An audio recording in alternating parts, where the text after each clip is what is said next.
now we have, when the shemesh is toikif, is very strong, it pierces through the Elokim. It pierces through the tzimtzum. So this is what we have now. Shemesh Shemogin Hashem Elikim. Anyway, we're learning now, page 57, the Kuntris, the essence of Chasidus. We're about to begin the explanation of Moida Ani Lefonecha Melechai Bekayim Shechzarto Bi Nishmosi Bechemlo Rabbe Munasecho according to Pshat. So let's go right into it. Page 57, Oisio, chapter 10. In Yonoi Shel Moida Ani Chuli, the idea of Moida Ani, I give thanks to Hashem. Al-Pi Chelek HaPshat Sheb'Torah, who, based on the simple textual level of explanation of the Torah, it is Hodah LaHashem, thankfulness to Hashem, to God, Al Shechazarto Bi Nishmosi, who has returned to me, my neshama, my soul. The Gemara says, at night, it's 1/60th of death when you sleep. And the Gemara says, each morning when you get up, it's a miniature Tchias HaMesim, resurrection of the dead. No, who says it must be that we rise in the morning? We take it for granted. Chazal say, don't take it for granted. Rather, give thanks each morning that you had and experienced a resurrection of the dead. And you got up, and you're alive, and you're breathing. And that's encapsulated in the Shechzarto Bi Nishmosi. I give thanks. Why? Because simply you have returned to me, my neshama. So Velvel's sitting in the middle of the day in his office and helping patients. Very nice. But it all begins with waking up in the morning. And we know how essential that is, especially going through the COVID period, having a difficulty in breathing, etc., etc. So a breath of life is all of life, not partial life. One breath of life is life. Shechzarto Bi Nishmosi. V'av shemevorchim es ala chazoris haneshama birchas elikai neshama. This is a rhetorical question. Although, what is the bracha, the blessing for the restoration of the soul? It's the blessing that we say soon after Moida Ani, which is Elikai Neshama, Neshama Shechzarto Bi Neshama Shechzarto Bi Tahirihi, right? So known as Elikai Neshama. The blessings known Elikai, my God, Neshama, the soul. That is the blessing for the restoration of the soul. So the question that the Rebbe is asking is, why say it twice? Why not wait, Isser, for Elikai Neshama and omit Moida Ani? And he says, Avram, he answers the question by saying, Mikol Mokim, nevertheless, Tzarech Leimer Gam Moida Ani. Nevertheless, although you're right, the real bracha, the real blessing for the restoration of the soul into the body is Elikai Neshama. Nevertheless, we need to also say Moida Ani. Why? Because the obligation to give thanks for the restoration of the soul, it's immediately when you rise, when you wake up. That moment of waking up is give thanks. So in other words, like this. The bracha, the blessing, comes later. Once you're dressed, and once you wash negelwasser. In other words, once you go into the confines of a system, of a seder, we have a bracha, Elikai Neshama. But before, the Rebbe says, Chazal say that even before you give an official bracha, you need to give thanks. So this is an interesting idea, that there's something that precedes the formal bracha. That's the nekuda, that's the point, as we'll see later at length.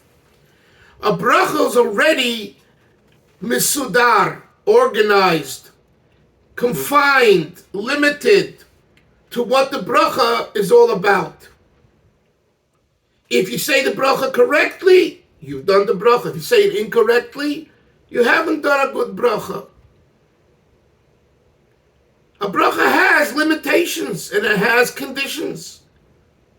Moidani doesn't have any limitations, doesn't have any conditions. It's one and one thing only: thanking God for being alive. So the Rebbe's point over here is that Chazal are teaching us that there's something greater and deeper and in a way more important that even supersedes the bracha. So someone will say, Avram, hey, this morning I'm not spiritually ready to say a bracha for whatever reason. We tell him, okay, you're not ready to say a bracha, but you're ready to say and must say and should say Moidani, because Moidani is not a bracha. Halachically, it's not a bracha. And there's nothing that can defile, the term used, Avram in Chabad Chasidus is, there's nothing that can defile the Moidani of a Jew. The Pinta Yid, the quintessential essence of every Yid, the Jewish spark, the neshama, that is beyond impurity. The whole realm of impurity and spiritual contamination and tumah and all of that doesn't apply to the neshama in its pristine state. Once the neshama adapts itself to the body, then it applies. And there's halacha and there's laws. But we're talking about in its pristine state, which is the experience that we have when we wake up. Because the waking up is not dependent on a condition of, am I a good person or am I a bad person? Every person, bad or good or bad, good behavior or bad behavior, righteous or the other or otherwise, Jew or Gentile, etc., when they wake up, that moment is a restoration of soul and a time to give thanks to God for being given back my soul. That's what we just said here in this first paragraph. Any questions on that? Okay. Next paragraph. Now the Rebbe brings an interesting proof to his position from another idea in halacha. Let's look.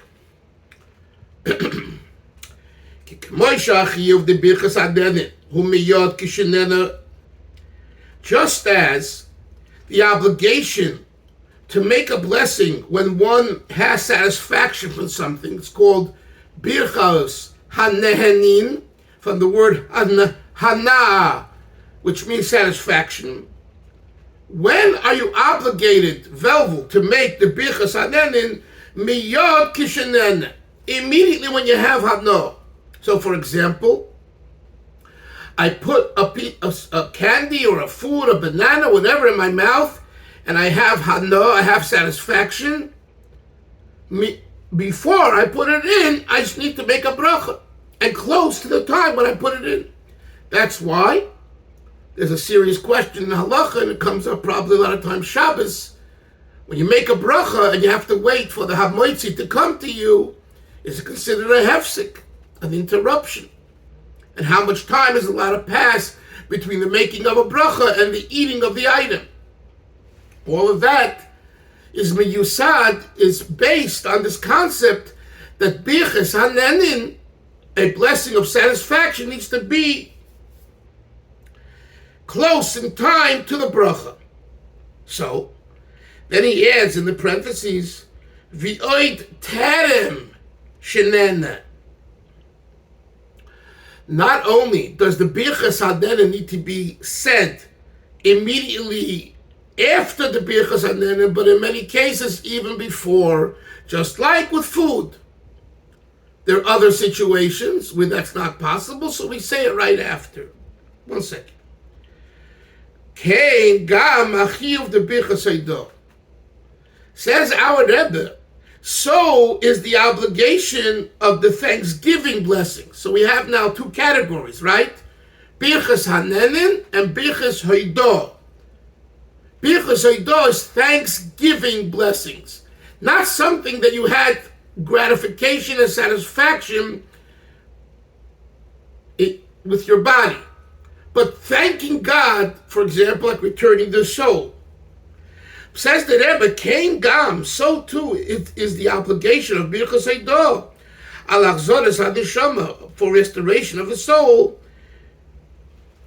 Shehi hanoah yesha gedola. He says in the brackets, this is the greatest type of pleasure, but it's not physical where you eat it, consume it. The koilela says kol hanoah prati sheba'olam. Interesting remark. He says this hanoah, this pleasure of restoration of the soul, includes all other specific satisfactions of the world. Again, why? You can't appreciate a good banana, or you can't appreciate a piece of fish, or whatever the case, if you don't breathe. If you don't have hachzaras hadeshama, it's all worthless. Feed a dead person. Garnished. Nada. Zero. It's nothing. But you're feeding him steak. Big deal. It's a corpse. There's no life. So what do we see? We see that everything, all hanos sheba'olam, all satisfactory items that are nehenin, that give us hana, pleasure, begin with life. Achzaras hadeshama, birchas haydah. And when do we say this bracha, birchas haydah? Hu meyad kishaniyim mishinasa. It's immediately when you wake up. So in other words, hear the logic. Just like in birchas hanenin, you're supposed to make the bracha right when you're supposed to have the pleasure and make the bracha right before, right after you're having hana. So too with birchas haydah, such as Maidani, you're not supposed to wait till Elikai Neshama, when you're all dressed and you wash Negelwasser and you're all proper and fit. But miyad kishenoid, immediately when you get up, and this is a reason to give thanks, give thanks. That's his position in the second paragraph. And this is it's not so simple as discussed. We'll maybe look soon at some of the footnotes. Let's continue in the third paragraph. And since Elikai Neshama, the formal blessing for the restoration of the soul, liyesa b'haskaras Hashem, Isser, right? We say Elikai Neshama should not be tahiri. Baruch Ato Hashem, Hamachzir Neshamas Livgara Mesim.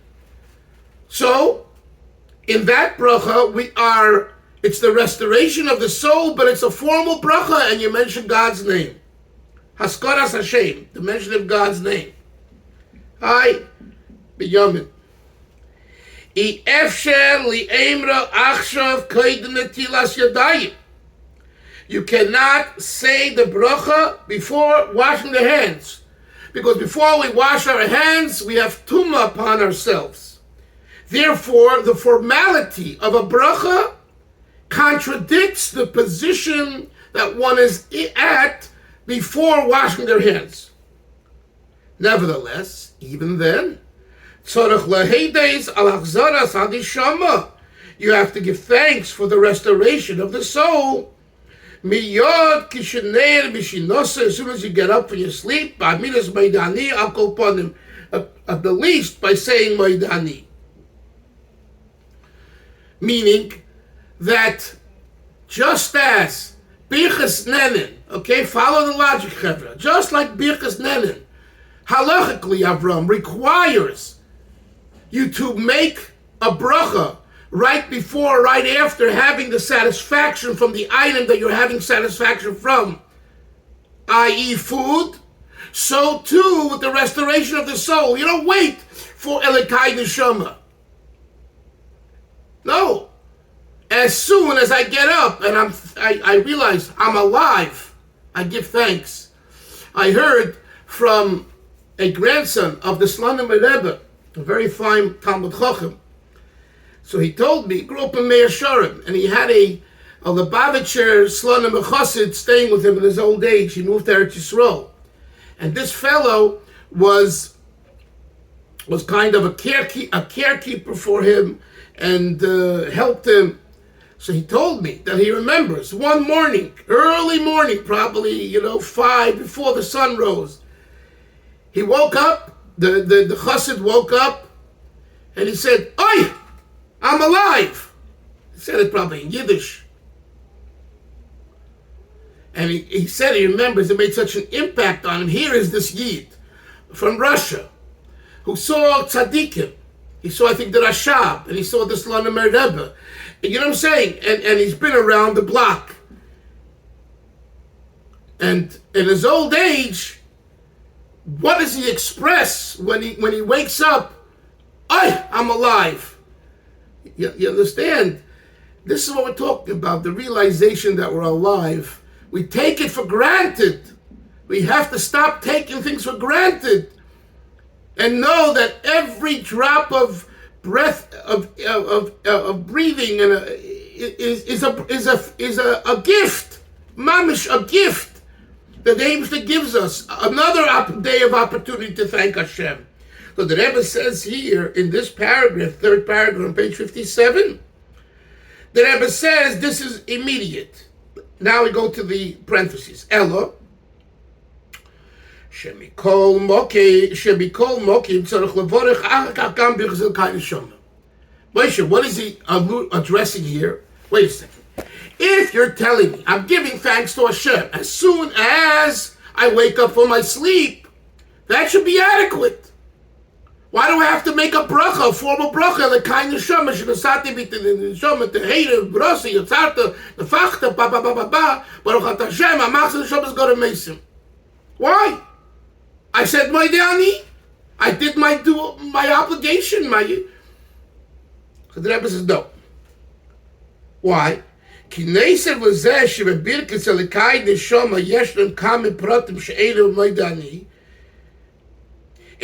to the fact that in Elikai Neshama, the formal bracha, there are details which are not included, velvel, in Maidani, Oitzos, more so, B'Maidani, in the top of 59, Ein Bo Haskaras Hashem. We don't mention God's name. There's no Hashem in Maidani. V'chol bracha she'ein bo Shem u'malchus, ein a bracha. So here the Rebbe is working with the flip side. Until now, we spoke about the gewaltigkeit of the Maidani that specifically doesn't have a shame. The Rebbe says that doesn't excuse one from saying Elikai Neshama because that has a shame, and guess what? We need a shame as well. Now, what does that mean? Make up your mind, Isser. Make up your mind. Which is it? And the answer is, there is essence and there's extension. Or in Chabad lingo, Atzmus and Giluyim. Atzmus is essence, Giluyim is manifestation and extension. You're in a room. You're in your house. Everyone loves their house. There's something about their house, even if it's this little tiny room that I'm in. It's not my house, but it's my haven while I'm here. I love it, right? But if it's not bright, I need to put in a special light here so I have more light. You want to have a lit room. There is the room, and there is a bright room. Right, Moshe, you have a beautiful studio. Imagine Your studio didn't have the nice windows facing the mountains. Hopefully they didn't block your view yet. Because you bought that property because of the view you told me once, right? So, and then you have beautiful art adorning the walls. No, let me ask you. You wouldn't be able to have the peace of serenity and draw there and do your wonderful work there, even if you didn't have that? Absolutely. But it would be dark and dingy. There is the essence, the room, the house. And then there is, as we say in Yiddish, Chevra, Yiddish, a lichtike dira. A dira is an apartment, a room. There is a dira, and then there is Avram, a lichtike, from the word licht, light, bright, illuminated dira. Hashem wants a lichtike dira, not just a dira. To say that a lichtike dira is an exchange for a dira is totally wrong. But to say that a lichtike dira is not important is also totally wrong. You go out, you put on tefillin with a yid. The yid doesn't know about tefillin, the yid doesn't care about tefillin, etc., etc. You say, you're a yid, we both have a mitzvah, we have an opportunity, come, give me your hand, I'll help you put tefillin on. And the person does it. Let me ask you, after the person puts on tefillin, does he have more knowledge of Hilchos tefillin? No. Can you say necessarily he likes tefillin more? No. But he bound himself with the Eibishter through tefillin. He's in. He is in. And the Zohar HaKodesh says he went from the category of a karkafta, a head. Karkafta means a head. The leimonach tefillin, which is a very serious category, which we don't want to talk much about in the Zohar HaKodesh. And overnight, in one moment, by you putting on tefillin with him, he leaves that ugly, demonic category, and he's now in a category of a Rosh Shemonach tefillin, even though he's not observant, and even etc., etc. Right? But, is that adequate? No. Call him up, give him a book. I don't know if you saw, they had online this guy who is a Jew, Savage. His name is Savage. He's a radio host. I think he lives in the Bay Area in San Francisco. So they threw him off, I think, the radio because he's a big mouth. He's very smart. And so he has a WhatsApp group. So the Rebbe sent around. So someone sent me. So on his daily WhatsApp, for 20, 25 minutes, he spoke about tefillin, and he has thousands of listeners. And he demonstrated putting on tefillin. I mean, he didn't do it that well, and he wrapped his tefillin was good, but that's all giluyim. That's all, you should wrap it this way, not wrap it that way. Okay, he didn't know how to wrap it properly. But he's explaining to people, lahavdil to goyim, to people not interested yet, what tefillin is. And he read from a book, and it was so beautiful, so gewaldig. I'm convinced there are going to be goyim that want to put on tefillin. Yeah. What's my point? There is the tefillin, and then there is knowing the details. So, and being inspired. So what are you going to say? Hey, I'm not going to put on tefillin until I have a guf kodesh, a holy body. And by the way, I don't want to go into this now. There is such a shita out there in certain Baal Tshuva yeshivas. Maybe today it doesn't exist, but it did exist. I know from people who are witness to people sitting in a yeshiva, in a Baal Tshuva yeshiva, Yerushalayim, months went by and they didn't put on tefillin. And the philosophy is we don't want to pressure, all kinds of stuff, whatever. That's their philosophy. Yehi lahem masha lahem. I'm not there to tell them how to run the yeshiva. But the approach of the Baal Shem Tov is not that way. Not just Chabad. The Baal Shem Tov's approach is not that way. You need to bind the Yid with a mitzvah. And when a Yid is bound with a mitzvah, he's in the ballpark. He's in the dita. That's it.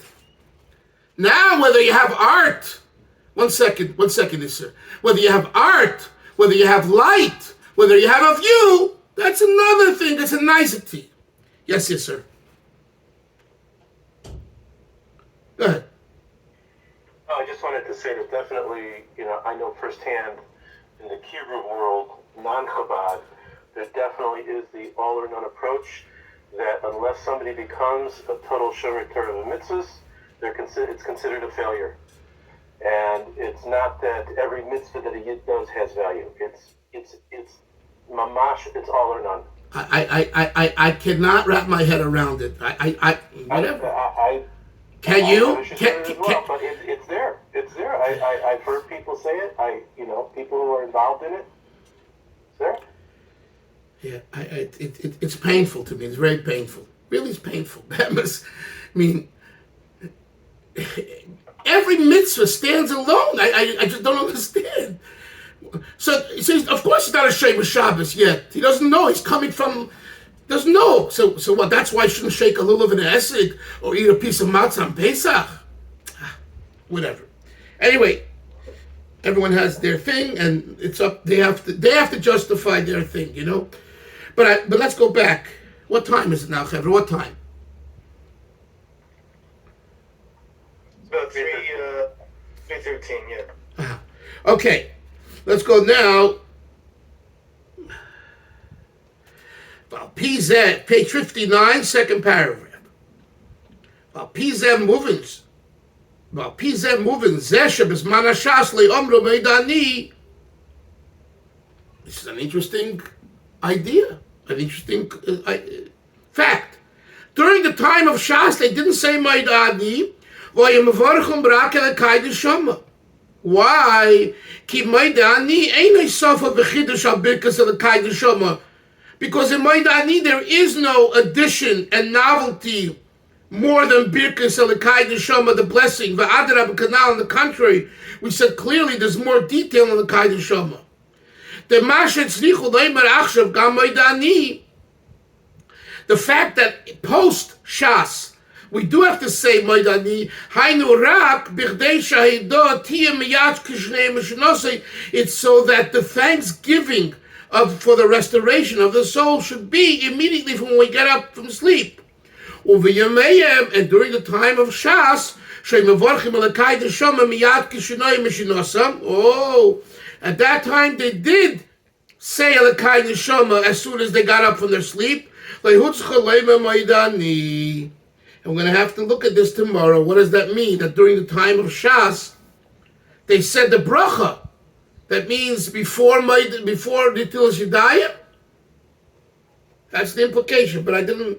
Let's tomorrow, Mitzvah Shem, look at some of the footnotes for it. Because the next paragraph begins the interpretation of Maidani based on Remez. Here ends, make a note in your Svarim, here ends the basic explanation of Maidani based on Pshat.